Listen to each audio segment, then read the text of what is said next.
വേറൊരു കിതാബാ. ഈ കിതാബ് ആരുടെ കിതാബാണ്?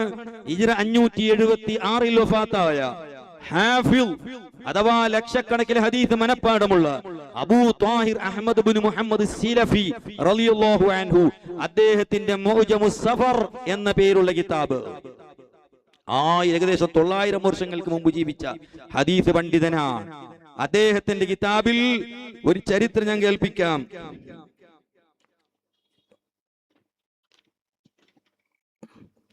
എന്താണ് സംഭവം അറിയോ?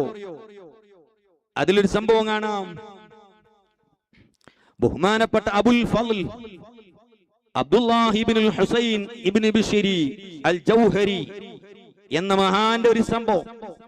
യഖൂലു, അദ്ദേഹം പറയാ, മാ ലാഖ ബി അൽ അംറു ഖത്ത്, എന്തെങ്കിലും ഒരു കാര്യം എനിക്ക് വല്ലാത്ത വിഷമമുണ്ടായാൽ, എനിക്ക് പ്രയാസമുണ്ടായി കഴിഞ്ഞാൽ, ഔ വഖഅത് ലി ഹാജത്തുൻ, അല്ല എനിക്ക് വല്ല ആവശ്യങ്ങൾ ഉണ്ടായാൽ, കല്യാണത്തിന്റെയോ രോഗത്തിന്റെയോ മറ്റേതെങ്കിലും വല്ല ആവശ്യങ്ങൾ ഉണ്ടായാൽ, ഇല്ലാ സുർതു ഖബ്റ അബീ, ഞാൻ എവിടത്തേക്കാണ് പോകുന്നത്? എന്റെ ബാപ്പാന്റെ ഖബറിലേക്കാണ്. സുബ്ഹാനല്ലാഹ്, വല്ല ആവശ്യം നേരിടുമ്പോൾ ഞാൻ എന്റെ ബാപ്പാന്റെ ഖബറിന്റെ അടുത്തേക്ക് പോകും. കാരണം ബാപ്പ വലിയ മഹാനാണ്, ബാപ്പ വലിയ മഹാനാണ്. എന്റെ ബാപ്പാന്റെ ഖബറിന്റെ അടുത്തേക്ക് പോകും. വഖഅതു ഇൻദ റഅസിഹി, എന്റെ ബാപ്പാന്റെ ഖബറിന്റെ അരികിൽ ഞാൻ പോയിരിക്കും. ബാപ്പാന്റെ ഖബറിന്റെ അടുത്ത് പോയി അവിടെ തലന്റെ ഭാഗത്ത് ഞാൻ പോയിരിക്കും. വഖറഅതു ജുസ്അൻ മിനൽ ഖുർആൻ, അവിടെ ഈ പരിശുദ്ധമായ ഖുർആനിൽ നിന്ന് ഒരു ജുസ് ഞാൻ ഓതും. ഖബറിന്റെ അടുത്ത് പോയി ഖുർആൻ ഓതും. കണ്ടോ, പണ്ട് തന്നെ പതിവുള്ള കാര്യമാണ്. കേരളത്തിലൊരു മൗലവിയോട് ചോദിച്ചു, മരിച്ചെടുത്ത് ഖുർആൻ ഓതലാണോ നല്ലത്, മാതൃഭൂമി പേപ്പർ ഓതലാണ് നല്ലത്? അപ്പൊ മൗലവി പറയാ, അത് മാതൃഭൂമി പേപ്പർ ഓതലാണ് നല്ലത്. ഓനേക്കാൾ വലിയ ജൂതം വേറെ ലോകത്താരാള്. ഖുർആനേക്കാളും മാതൃഭൂമി പേപ്പർ ഓതലാണ് നല്ലത്. ഇവർക്കൊക്കെ തെളിവല്ലേ? ഇവരൊക്കെ കൂട്ടത്തിൽ കേട്ടിട്ട് അരിക്കിച്ചു കൊടുക്കണം.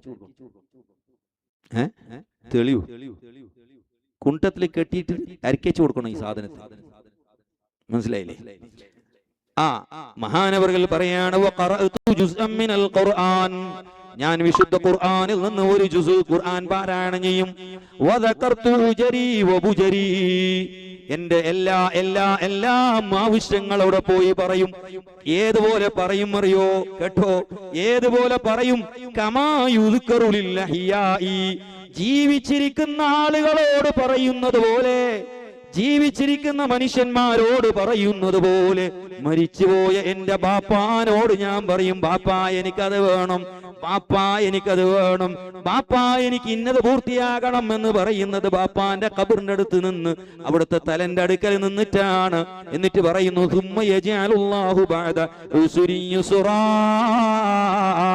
അങ്ങനെ ബാപ്പാന്റെ ഖബറിന്റെ അടുത്ത് പോയി ഞാൻ പറയുമ്പോൾ എല്ലാ വിഷമങ്ങളും മാറിക്കിട്ടുന്നു, എല്ലാ ഉദ്ദേശങ്ങളും പൂർത്തിയായി കിട്ടുന്നു.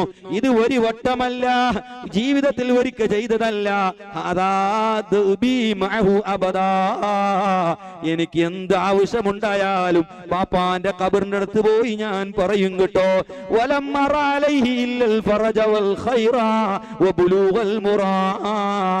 ഞാൻ എപ്പോ പോയി എന്റെ ബാപ്പാന്റെ ഖബറിന്റെ അടുത്ത് പോയി പറഞ്ഞു, അപ്പോഴെല്ലാം എന്റെ ആവശ്യങ്ങളെല്ലാം നിറവേറ്റപ്പെടുന്നു.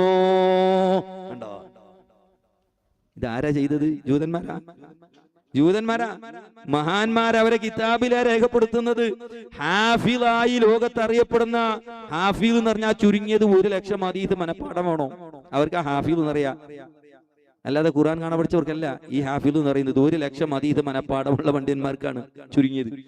ആ ഹാഫിൾ ഹിജ്റ 556 വഫാത്തായ അബൂ ത്വാഹിർ അഹ്മദ് ഇബ്നു മുഹമ്മദ് സീലഫിയുടെ മുഅ്ജമുസ് സഫർ എന്ന പേരുള്ള കിതാബിലാ. ഇനി കേട്ടോ,